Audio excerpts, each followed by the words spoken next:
Good evening, everyone. I am Dharti, your educator. Welcome you all on the platform of Global Online Classes. तर विद्यार्थी मित्रांनो, आजच्या व्हिडिओमध्ये आपण MHBSc नर्सिंग CET एक्झाम 2025 या एक्झामसाठी प्रीवियस इयर्स क्वेश्चन बघणार आहोत इंग्लिश ग्रामर या सेक्शन मधले. तर विद्यार्थी मित्रांनो, व्हिडिओ शेवटपर्यंत नक्की बघा. या व्हिडिओचा तुमच्या एक्झामसाठी नक्कीच फायदा होईल अशी माझी गॅरंटी आहे. तर जे स्टुडंट्स आपल्या चॅनलवरती नवीन आहेत त्यांच्यासाठी मी सांगू इच्छिते, जर तुम्ही MHBSc नर्सिंग CET एक्झाम 2025 या एक्झामसाठी प्रिपरेशन करत असाल तर तुमच्या प्रिपरेशनसाठी ग्लोबल ऑनलाईन प्लॅटफॉर्मने एक कम्प्लीट कोर्स लॉन्च केला आहे. त्यामध्ये तुम्हाला फुल सिलेबस लाईव्ह व्हिडिओ लेक्चर्स मिळतील, रेकॉर्डेड लेक्चर्स मिळतील, 50+ फुल सिलेबस टेस्ट सिरीज मिळेल, त्यासोबतच 2000+ MC क्वेश्चन बँक आणि फुल सिलेबस नोट्स देखील मिळतील. या सर्व गोष्टी तुम्हाला फक्त 3000 रुपयांमध्ये अवेलेबल करून देण्यात आले आहेत.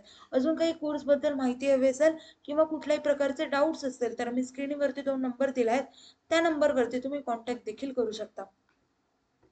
आता हा कोर्स ऍक्सेस कसा करायचा, तर त्यासाठी global online application play store वरती जाऊन डाउनलोड करा.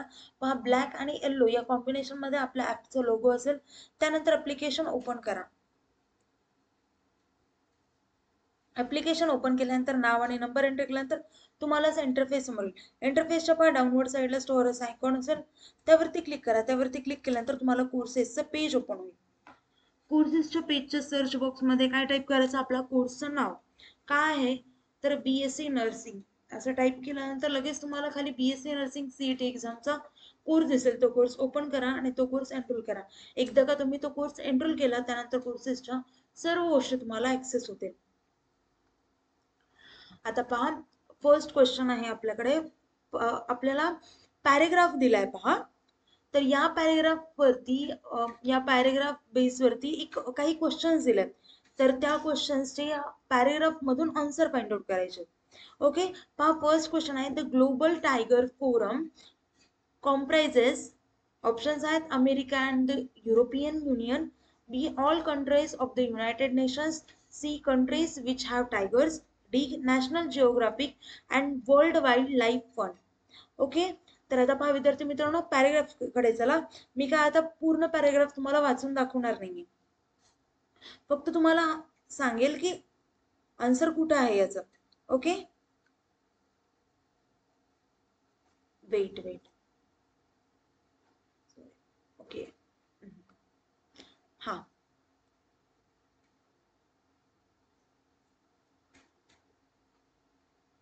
पहा, इथे काय म्हटलंय, the global tiger forum comprises. तर इथे पहा ग्लोबल टायगर फोरम इथे आहे. ओके, सो याचा आन्सर काय येईल, tiger bearing countries, collaboration of tiger bearing countries has a set of goal doubling the count of wild tigers by 2022. Okay, तर याचा आन्सर काय येतो माहिती का, टायगर बिअरिंग कंट्रीज असं येतं. म्हणजेच काय असतं, कंट्री ज्याच्याकडे टायगर्स आहेत. ओके, म्हणून इथे ऑप्शन करेक्ट कोणता येईल, options countries which have tigers, म्हणजे ऑप्शन सी हा करेक्ट असेल. ओके, नेक्स्ट क्वेश्चन बघा, the biggest increase in tiger population has been between the years. आता पहा क्वेश्चन कडे चला, सॉरी पॅराग्राफ कडे चला. पहा इथे काय म्हटलंय, the total count in 2018 has risen to 2967 from 2226 in 2014. Okay, an increase of 741 individuals in 4 years. This is by the biggest increase terms of the both numbers and percentage since the, एक minute, काय म्हटले पहा कुठे, since the 4 yearly census using camera traps and the capture mark recap sorry recapture method began in 2006. म्हणजे कधी सुरुवात झाली आहे तर 2006 मध्ये सुरुवात झाली, बरोबर आहे. त्यामुळे इथे करेक्ट ऑप्शन काय येईल, तर ऑप्शन ए ते म्हणजे 2014 टू 2018. पहा इथेच दिले आपल्याला 2014 ते 2018 मधलं. Okay, next question. The year 2022 marks the target date for options आहेत doubling the count of India's tiger population, B option आहे doubling the count of world tiger population, C आहे tripling the world tiger population, tripling, आणि fourth आहे tripling India's tiger population. तर आता इथे correct option काय येईल? पॅरेग्राफ कडे चला. इथे 22 मध्ये म्हटलंय हे बघा. ओके, हे बघा the global tiger forum and international, इथे पहा, international collaboration of tiger bearing countries has set a goal of doubling the count of wild tigers.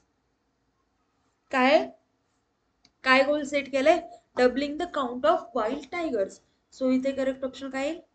Doubling the count of world tiger population. Okay, म्हणजे option बी हा correct असेल.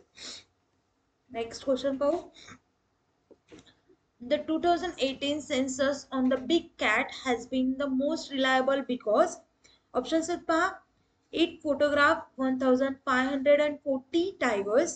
Second, it photographed all living tigers of India. It photographed 83% of the tiger. It only uses the capture mark recapture method. Okay, आता आपल्याला correct option find out करायचं. आता इथे हे बघा, इथे नंबर काही असेल किंवा स्पेसिफिक पर्सेंटेज असेल, कुठलाही नंबर, इयर असेल, पर्सेंटेज असेल, अशा गोष्टी आपल्याला लवकर दिसून येतात, बरोबर आहे. तर आता इथे काय आहे क्वेश्चन मध्ये 2018 हा पॅरेग्राफ मध्ये लवकर दिसेल. मग आपण काय पाहिजे शोधायचं आधी? 2018 कुठे शोधायचं? ओके, 2000 कुठे पहा, 2018 इथेच दिसतंय. ओके, तर इथे काय म्हटलंय? 2018 figure has a great degree of credibility because according to the report 2461 individual tigers have actually been photographed by trap cameras. Okay, so इथे करेक्ट ऑप्शन काय येईल?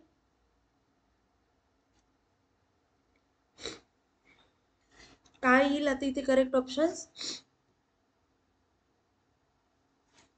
एक मिनिट, आपण क्वेश्चन कडे जाऊ. हा, काय येईल? It photograph 83% of the tigers. पहा इथे म्हटलं individual tigers 83% of the total. So इथे करेक्ट ऑप्शन काय येईल? Actually been paragraph photograph by trap cameras. Okay, म्हणून करेक्ट ऑप्शन काय येईल? Option C. नेक्स्ट क्वेश्चन पाहू. Identify the segment in the sentence which contains the grammatical error. आता इथे paragraph वरती बेस्ड क्वेश्चन संपलाय. ओके, सो आता इथे पॅराग्राफ मध्ये मिस्टेक काय? पॅराग्राफ पाहू. I had a hard time paying the driver as I had only 100 rupee note. Options आहेत पहा. As I had a hard time only 100 rupee note paying the driver. इथे mistake कुठे आहे पहा? Only 100 rupee note इथे आहे mistake. Okay, so correct इथे काय येईल? म्हणजे सेंटेन्स काय होईल? Correct sentence, I had a hard time paying the driver as I had only a 100 rupee note. Okay, इथे काय येईल पहा, जे एस आहे तिथे हे यस लागत नाही. हंड्रेड्स म्हणजे खूप, हे प्लुरल आहे का? 100 म्हणजे 100 स्वतःच एक प्लुरल फॉर्म मध्ये, सो त्याला एस लावायची गरज नाहीये. ओके, नेक्स्ट क्वेश्चन पाहू. Identify the segment in the sentence which contains the grammatical error. Sentence काय बघा. I won't be here next week as I am going to Mumbai to a conference. Options पहा काय काय. To a conference, I won't be here as I am going. तर इथे चुकीचं काय? To a conference. Okay, त्याच्याऐवजी काय करायचं असतं? टू म्हणजे टूच्या ऐवजी येतं फॉर अ कॉन्फरन्स असं येतं. म्हणजे इथे चुकीचं काय आहे? टू अ कॉन्फरन्स हे चुकीचं आहे, म्हणजे ऑप्शन ए हे चुकीचं आहे. सो आता करेक्ट सेंटेन्स काय येईल? I won't be here next week as I am going to Mumbai for a conference. Conference साठी जाते. ओके, नेक्स्ट क्वेश्चन बघू. तर नेक्स्ट आहे पहा. Select the suitable adverb of manner in the sentence given below. आता पहा एक आपल्याला फिल इन द ब्लँक्स दिली आहे, त्या फिल इन द ब्लँक्स मध्ये करेक्ट सुटेबल ऍडवर्ब सूट होणारा फाइंड आउट करायचा आहे. ओके, काय आहे पहा, he talk so that I could not grasp even a single word. Options आहेत clearly, fast, gracefully, correctly. So इथे करेक्ट ऑप्शन येईल ऑप्शन बी, ते म्हणजे fast. He talk so fast that I could not grasp even a single word. तो खूप जास्त fast बोलला, त्यामुळे मी सिंगल वर्ड सुद्धा समजू शकलो नाही, असं होतं अर्थ. ओके, नेक्स्ट क्वेश्चन बघा, fill in the blank with the most appropriate word. Fill in the blank काय पहा, I often think that is the day we met. Options आहेत ऑफ, ऑन, अबाउट, फॉर. तर इथे करेक्ट ऑप्शन येईल option C, ते म्हणजे about. I often think about the day we met. मी त्या दिवसांबद्दल नेहमी विचार करतो जेव्हा आपण भेटलो होतो, ज्या दिवशी आपण भेटलो होतो. ओके, नेक्स्ट क्वेश्चन पाहू. Select the most appropriate meaning of the underline idiom in the sentence. Okay, आता काय आपल्याला पहा, फ्रेज काय दिलाय, you must seize the opportunity to make amends for your earlier curtness. तर ऑप्शन्स आहेत पहा, to correct a mistake, to give a suggestion, to make a proposal, to offer a deal. त्याचा करेक्ट ऑप्शन होतो option A, तो म्हणजे to correct a mistake असा अर्थ होतो त्या वरच्या फ्रेजचा. ओके, ओके, नेक्स्ट क्वेश्चन पाहू. आता पहा, परत आपल्याला इथे एक फ्रेज दिलाय, त्याचा आपल्याला करेक्ट मिनिंग फाइंड आउट करायचा, अप्रोप्रिएट मिनिंग फाइंड आउट करायचं. फ्रेज आहे, in times of economic recession the demand for goods is on the wane. Options आहेत पहा, on the decline, out of control, on the rise, at the peak. तर इथे correct option येईल on the decline. आता recession म्हणजे आता पहा, most of the time IT कंपनीमध्ये रिसेशन होतं, म्हणजे तेव्हा एम्प्लॉईजला काढून टाकतात, तर त्यालाच म्हणतात रिसेशन, म्हणजे on the decline. Next question पहा आता, arrange sentences in correct order. आता आपल्याला 4 सेंटेन्स दिलेत, ते करेक्ट ऑर्डर मध्ये फाइंड आउट करायचे. ओके, तर पहा इथे काय आहेत सेंटेन्स, पहा वाचून घ्या, व्हिडिओ पॉज करा, आधी सेंटेन्स वाचून घ्या, त्यानंतर तुम्हाला म्हणजे ऑर्डर कळेल. आता पहा, कुठलंही आहे बघा, इथे बी मध्ये आणि डी मध्ये पहा, फर्स्ट म्हटलंय आणि सेकंडली म्हणतंय. आता पहा, ऑब्वियस आहे की फर्स्ट हा स्टार्टिंगला येईल, आणि हाऊएव्हर किंवा इट वॉज अशा गोष्टी पॅरेग्राफच्या किंवा ह्याच्या स्टार्टिंगला नाही आहेत. सो इथे या पॅरेग्राफची स्टार्टिंग कुठून होईल, तर ऑप्शन बी पासून होईल, first. Okay, first Yusuf stomach was occupied by excitement.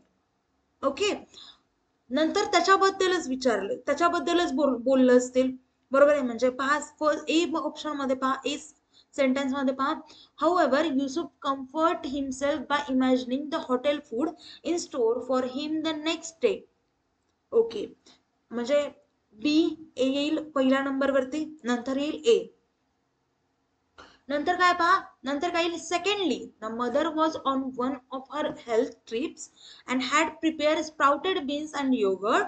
It was difficult to eat dinner that night. असं इथे सेंटेन्स कम्प्लीट होतं, सॉरी पॅरेग्राफ कम्प्लीट होतं.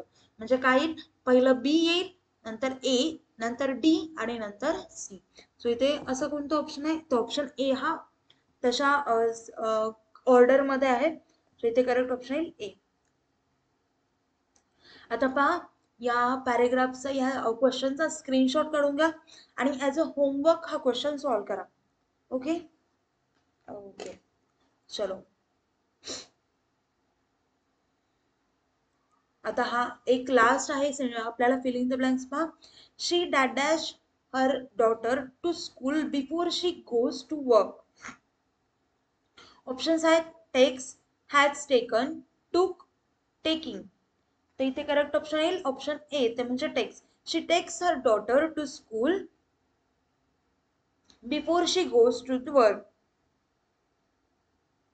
ओके, कळालं, म्हणून करेक्ट ऑप्शन काय येईल तर ए. तर विद्यार्थी मित्रांनो, आता व्हिडिओ इथेच थांबूया. काही डाऊट्स असतील तर मला कमेंट डाऊन करा.